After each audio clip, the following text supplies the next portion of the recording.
guys, HSF Productions coming to you from Durand, Michigan today.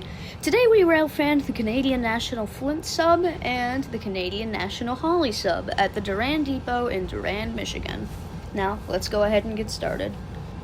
Our first train of the day would be CN A492 on track 1 in the siding. It would be waiting for another train. As we get to the Durand Depot, we could see an advanced approach on track 2 for that other train I just told you about. As we look down the tracks, we can faintly see the headlight of another train coming. As we wait for the train's arrival, I take a second and realize just how big and powerful these locomotives are. Even just looking at the rails, it's crazy.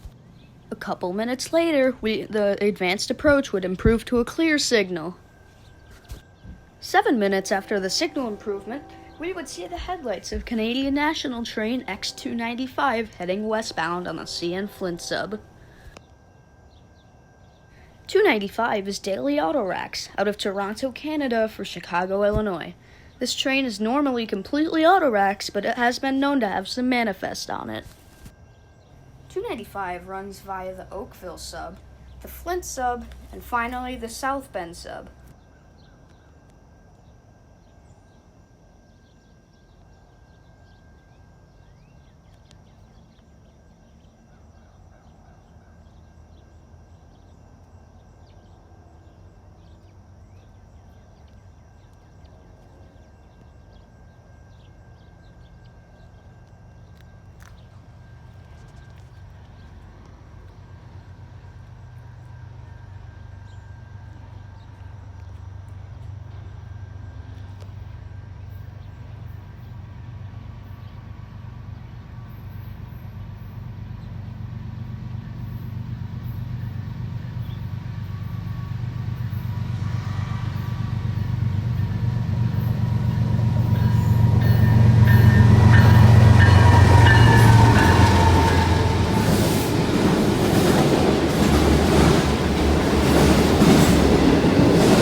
The reason X295 had the X letter prefix on its train today was because the original train, E295, had already been set out of Toronto and had already departed a couple hours earlier.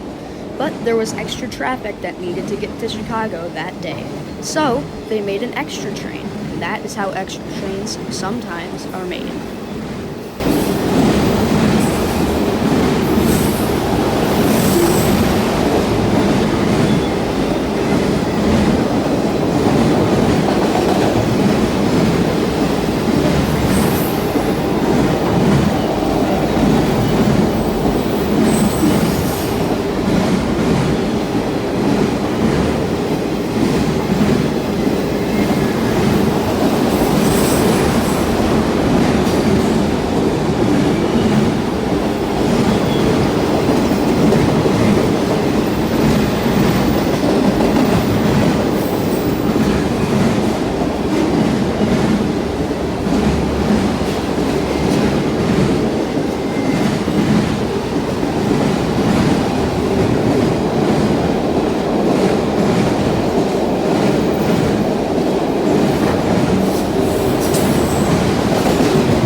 After the last auto wreck of X295 finally passed, we would wait for 3.5 hours.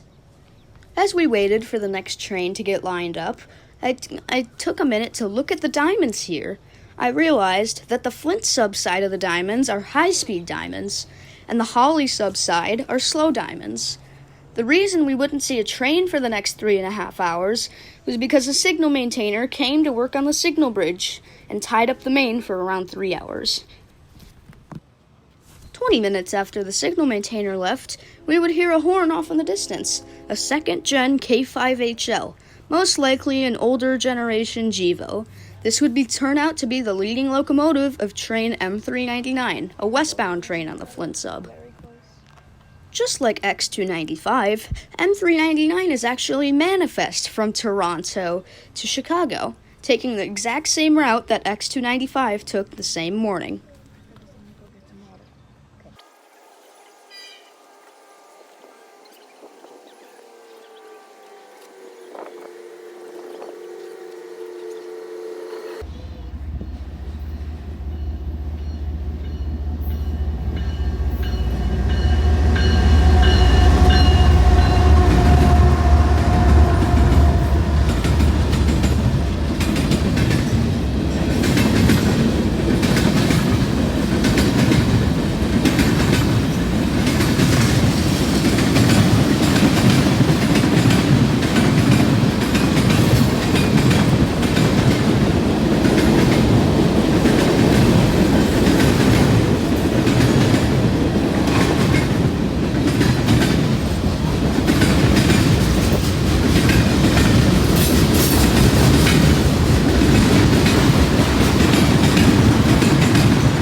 As we got to the halfway point in the train, I started to notice some very interesting loads, like some scrap metal up there. That's pretty usual for freight trains in 2024, but we don't see it very much down in Royal Oak.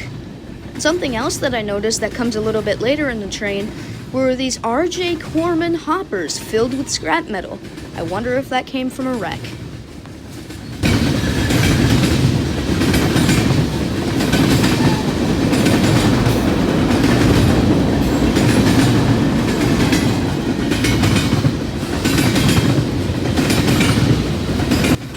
As the R.J. Corman hoppers begin to pass right about now, I noticed another very interesting load behind them.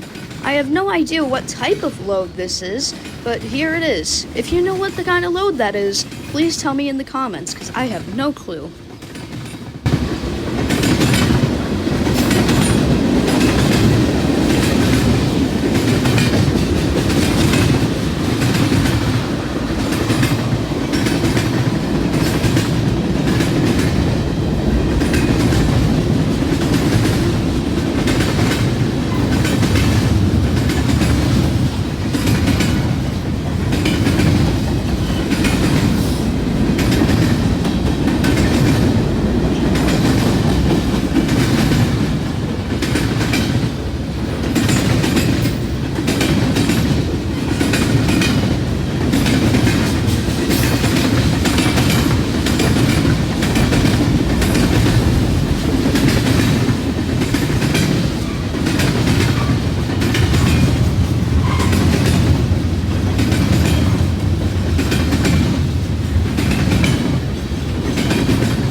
As M399 continues on its way to Chicago, we would get ready to leave. But before we left, we would take a look at the Grand Trunk Caboose that is here in Durand. This caboose was beautifully restored for the Durand Depot sometime in the 2000s. As always, thank you so much for watching, and I appreciate everyone who comments and supports on my videos. Stay tuned for next month's long-form video, and I'll see you guys in that one.